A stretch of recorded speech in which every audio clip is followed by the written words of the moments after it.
Okay, so yeah, I'm gonna kick things off. We are here to chat about some stuff for the beautiful people in the chat, and I guess the overall topic of today's kind of panel discussion is all about how to be a successful artist in today's world, and that's in the current climate, but also with how technology is evolving and how technology is improving and enriching, and also maybe not so much. But yeah, we're going to talk about that. So I'm gonna ask a question. If you have something to say, feel free to say it, or I can ask you individually. We'll see how it flows.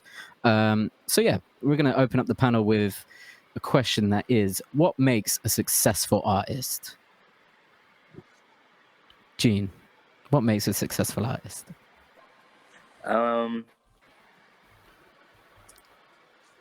a good question.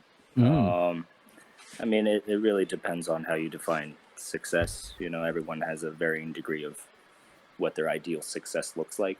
But for me, like being the most important thing for me was to find a niche, find a community, and I got to be a part of this wonderful community called the Beatbox community, and and then like I was able to like really hone my skills and like be encouraged and just incubate within that community. Yeah. And then I brought in some other elements to mix in with that art form. For sure. And that's what helped me become who I am. Like I'm a multi-instrumentalist, but beatboxer first, musician. So it's important to like mix these different skills together and create something brand new that makes you stand out. And I think that's really important to becoming a successful artist. I think bringing something new to the table. Nice, man. Yeah, wicked. And I think you bring up a really interesting point, which is like, how do you gauge success? Because from an artist point of view, your success could be from a beatboxer point of view, especially. You could be like, wow, this week I've worked out 3 new routines, so that's my success. Or your success might be, I'm now GBB champion, world champion, or my national champion, whatever it is. And it's interesting to think about the different levels of success perceived by people to an artist, and then you as an artist. Yeah. Nice, man. What about you, D-Nice? What are your views on that? I totally agree with everything that Gene said. I would say a successful artist needs to have passion for what they're doing, right? So I think all the beatboxers I know are just so unbelievably passionate about beatboxing.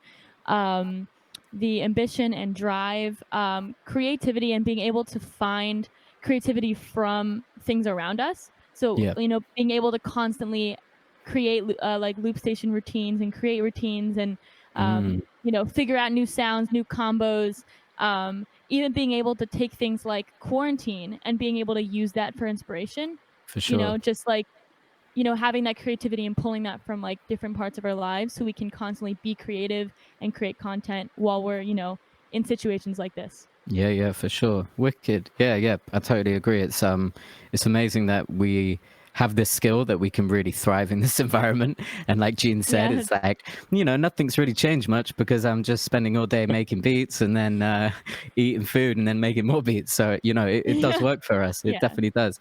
And Chezame, I'd like your kind of input on this based on, being like involved heavily in the social media side of things. You've got a different view on it, I suppose, in that way, where you've seen like, you can kind of see the bigger picture with it.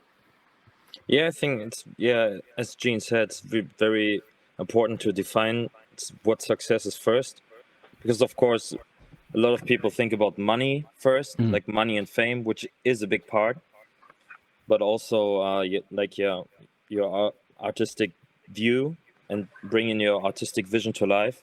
And I think sometimes that can also be like two different things, like making money with your art and making your artistic view. And then, I mean, the ideal goal is combining both. Yeah, for sure. And the whole social media thing, I think, helps a lot with both.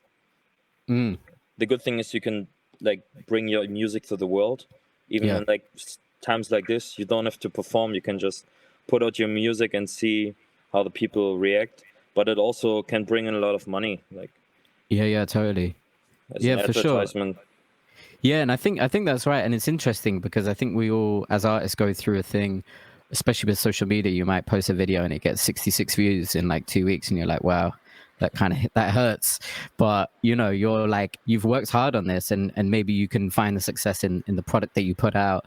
And if it gets 66 views now, then maybe next year it's got 66,000. It's all like a bigger game and a bigger picture in that. Which, yeah, I think it's a really interesting question. But as beatboxers, and you know, performing artists, you have a lot of the younger generation who see you on a certain stage and they're like, wow, that guy he is my hero, he's killing it. But then to yourself, you're like, this is just the first step. You know. But also with the whole social media numbers, I mean, today I talked to another beatboxer about it, and I think I upload like 1,000 videos on Swiss Beatbox in the last like 3 years. And like, I know the video before it uploads, and I'm always like, this video will probably get like 100,000 views. This will get like 200,000. And sometimes I'm so much off. Like, and like I've done this a lot. And I also think like some videos are really, really good and they don't get a lot of views. And sometimes I think, well, the video is not too good. And then it gets a lot of views. So I think a lot of people like try to measure themselves on views. But I think it's very, very bad habit to do that. Yeah, for sure. And especially with the way of the internet, like, and viral videos and all that side of things, when it can be kind of hard to watch something that's maybe got 10 million views and you're like, man, some of my closest friends are way better than that guy, or whatever it is, you know. And it's but when you put it on that platform, it's like, wow, this video's got that many views, so that's what I should be, you know, aiming for.